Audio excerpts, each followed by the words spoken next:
Hi hello welcome to our channel. నేను మీ journalist విప్లవశ్రీ. మహిళలకి మన భారతదేశంలో ఎంతవరకు సేఫ్టీ ఉంది అన్నది మనం ఒకసారి ఆలోచించినట్టయితే 16 నిమిషాలకు ఒక రేప్ కేసు ఇలాంటివన్నీ ఘటనలు మనకు గుర్తొస్తాయి.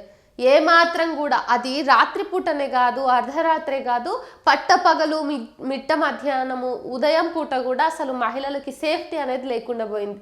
ఇళ్లలో సేఫ్టీ లేదు, పాఠశాలల్లో సేఫ్టీ లేదు, పని ప్రదేశాల్లో సేఫ్టీ లేదు, రోడ్డు మీద సేఫ్టీ లేదు, ఎక్కడ కూడా సేఫ్టీ లేదు. ఎందుకంటే ఇంతవరకే మనం మూవింగ్ బస్సుల్లో కూడా మహిళల మీద అఘాయిత్యాలు జరిగినటువంటి సందర్భాలను చూసే ఉన్నాం.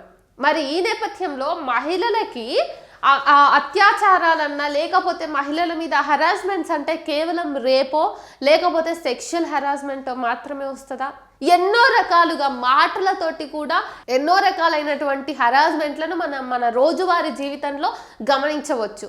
ఏదైనా ఒక మహిళని రోడ్డు మీద ఎవరైనా ఏమైనా అనాలనుకుంటే ఆమె తప్పు చేసినప్పుడు చాలా కూల్గా అడగొచ్చు, లేదంటే చిన్న వాగ్వాదం జరిగితే అది ఒక వరకు సరేలే, మనుషులు కొట్లాడటం సహజం కదా అని అనిపిస్తుంది. కానీ అత్యంత అన్యాయంగా అసలు కారణం ఏంటో చెప్పకుండా అక్కడ ఏం జరుగుతుందో కూడా చాలా మందికి అర్థం కూడా అవని పరిస్థితుల్లో ఒక మహిళను 1 కిలోమీటర్ పాటు ఈడ్చుకొని వెళ్ళి దుండగులు ఆమె మీద దాడి చేయడం అనేది ఎంత దారుణమైన ఒక చర్యనో మీరు ఆలోచించాల్సి ఉంది. ఇదే సమాజంలో మనమందరం కూడా స్త్రీ స్వేచ్ఛ కోసము, స్త్రీ సాధికారత కోసం మాట్లాడుకుంటున్న నేపథ్యంలో ఇట్లాంటి ఘటనలు వెలుగులోకి వచ్చినప్పుడు అసలు మనం ఏ సమాజంలో ఉన్నాము అని చెప్పేసి బాధ అనిపిస్తుంది. అసలు ఇంతకీ ఏం జరిగింది అన్నది ఒకసారి చూద్దాం. నడి రోడ్డుపై దారుణం, మహిళపై దాడి చేస్తూ కిలోమీటర్ ఈడ్చుకెళ్లిన దుండగులు. రాజ్యాంగం అమలైన రుసునే నడి రోడ్డుపై దారుణం జరిగింది. టిఫిన్ బండి నిర్వాహకురాలిపై 3 వ్యక్తులు దాడి చేశారు. అంతేకాదు ఆమె జుట్టు పట్టుకుని కిలోమీటర్ మేర కొట్టుకుంటూ ఈడ్చుకెళ్లారు. ఈ ఘటన విశాఖ సిటీ నడిబొడ్డులో జరిగింది. మిథులపురి వుడా కాలనీ లో ఒక మహిళ టిఫిన్ బండి నిర్వహిస్తున్నారు. ఏమైందో కానీ నడి రోడ్డు మీద ఆమెపై 3 వ్యక్తులు దాడికి దిగి అందరూ చూస్తుండగా ఆమెను విచక్షణ రహితంగా కొట్టుకుంటూ రోడ్డుపై ఈడ్చుకెళ్లారు. స్థానికులు విడిపించేందుకు ప్రయత్నం చేసినా ఓ మహిళ విడిచిపెట్టలేదు. ఛాతీపై కాలితో తన్నుతూ విరుచుకుపడ్డారు. అయితే ఈ ఘటనలో బాధితులకు PM పాలెం పోలీస్ స్టేషన్లో బిగ్ షాక్ తగిలింది. తనపై దాడి చేసిన వారిపై ఫిర్యాదు చేయడానికి వెళితే పోలీసులు తమను బెదిరిస్తున్నారని బాధితులు తెలిపారు.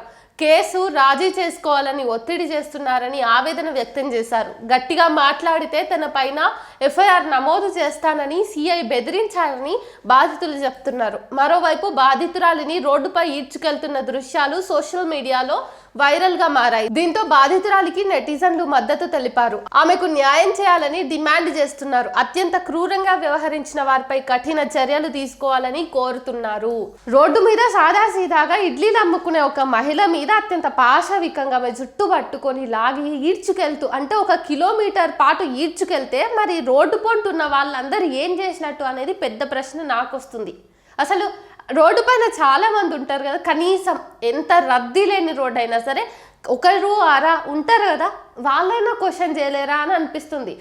సమాజంలో ఈరోజు ఎట్లయిపోయినాయి పరిస్థితులు అన్నది కూడా మనం ఈ కేసు ద్వారా అర్థం చేసుకోవచ్చు.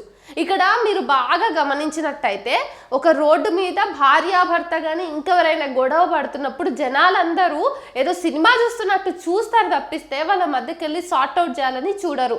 సరే, అది వాళ్ళ వ్యక్తిగత విషయంలో గొడవ పడుతున్నారేమో, ఇంకేదైనా కారణాలు అనుకోవచ్చు. కానీ విచక్షణారహితంగా ఒక మహిళను దుండగులు, అసలు ఎవరో కూడా తెలియదు, వాళ్ళు కనీసం ఎందుకు గొడవ పడుతున్నారో కూడా తెలియని వాళ్ళు జుట్టు పట్టుకొని అంత దూరం లాక్కు వెళ్తుంటే మిగతా వాళ్ళు ఏమీ అనకుండా, క్వశ్చన్ చేయకుండా, ఆపకుండా ఎట్లా ఉన్నారన్నది ఇక్కడ పెద్ద అనుమానం. అయితే ఆ తర్వాత వస్తున్నటువంటి అనుమానం ఏంటంటే పోలీస్ స్టేషన్కి వెళ్ళి కేసు పెడదాము అని చెప్పేసి బాధితులు వెళ్ళినప్పుడు CI కానీ ఇతర పోలీసులు కానీ విచక్షణారహితంగా వాళ్ళు కూడా ఈ కేసును మేము తీసుకోము అని చెప్పేసి రివర్స్లో బాధితురాలనే బెదిరించడం ఏదైతే ఉందో, మరి ఇట్లాంటి సమాజంలో మహిళలు నిజంగా ధైర్యంగా బ్రతకాలా అనే డౌట్ కూడా వస్తూ ఉంది. ఈరోజు చాలా వరకు మహిళలు ఏంటంటే ఏదైనా ఎమర్జెన్సీ వస్తే ఫ్యామిలీ మెంబర్స్ కంటే ముందు వాళ్ళు ఫోన్ చేసేది పోలీస్కి.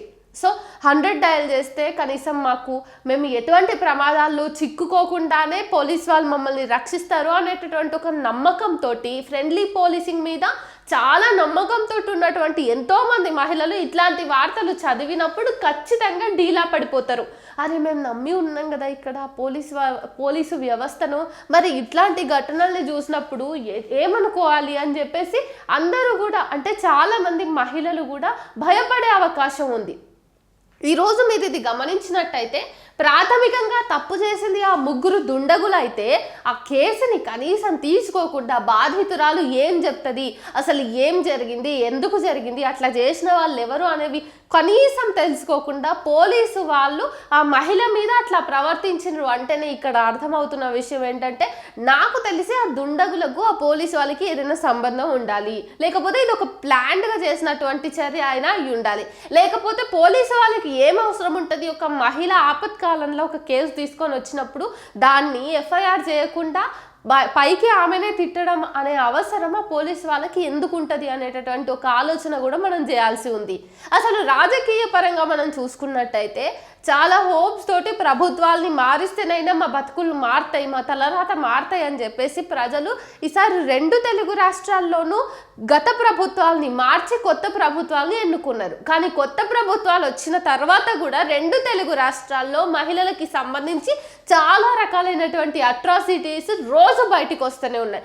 రోజు ఏదో సందర్భంలో న్యూస్ పేపర్ ఓపెన్ చేసి క్రైమ్ పేజ్ ఓపెన్ చేస్తే చాలు పుట్టల కొద్దీ క్రైమ్ న్యూస్ వస్తున్నాయి.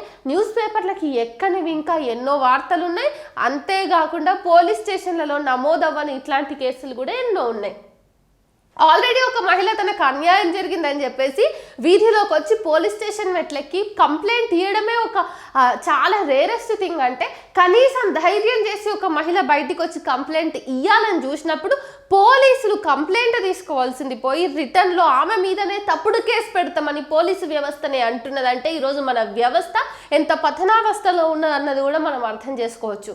ఇవన్నింటినీ మనం అర్థం చేసుకొని అసలు ఏం చేయాలి అన్నది కూడా మనం మాట్లాడుకోవాల్సిన అవసరం ఉన్నది. నిన్ననే మనం గణతంత్ర దినోత్సవాన్ని చాలా బాగా జరుపుకున్నాము. హక్కుల గురించి, రాజ్యాంగం గురించి, బాధ్యతల గురించి మాట్లాడుకున్నాము. మరి ఈ సందర్భంలో ఇట్లాంటి ఘటనలు ఈరోజు వార్తాపత్రికలో చదువుతున్నాం, రేపు మన జీవితంలోనే జరగవచ్చు. మనకేదైనా ఆపద వచ్చి మననే ఎవడో ఒకడు వెంబడించి వేధిస్తుంటే మనము సహాయం కోసం పోలీస్ స్టేషన్కి వెళ్ళినప్పుడు పోలీస్ వాళ్ళు కేసు తీసుకోకపోతే ఏం చేయాలి? లేదంటే మనకి ఏదో ఒకటి చెడు జరిగినప్పుడు పోలీస్ స్టేషన్కి వెళ్దామంటే మన చుట్టూ ఉన్న వాళ్ళు ఎందుకు నీ పరువే పోతుంది అని చెప్పేసి మనం ఆపాలని చూసినప్పుడు ఏం చేయాలి? ఈ సమాజం మన గురించి ఏమనుకుంటుందో మనకు అనవసరం. మన కుటుంబ సభ్యులు మనకి తోడుగా ఉన్నా లేకపోయినా మనకు అనవసరం. బాధితులం మనమైనప్పుడు మనం ఖచ్చితంగా మన వంతుగా మనకి జరిగినటువంటి అన్యాయాన్ని పోలీసులకు చెప్పే ప్రయత్నం చేయాలి. పోలీస్ స్టేషన్ వాళ్ళు పట్టించుకోకపోతే ఖచ్చితంగా వాళ్ళ మీద కూడా చర్యలు తీసుకునేటట్టు మనం చేయాలి. ఇది కూడా మన బాధ్యతనే అని మనం గుర్తుపెట్టుకోవాలి.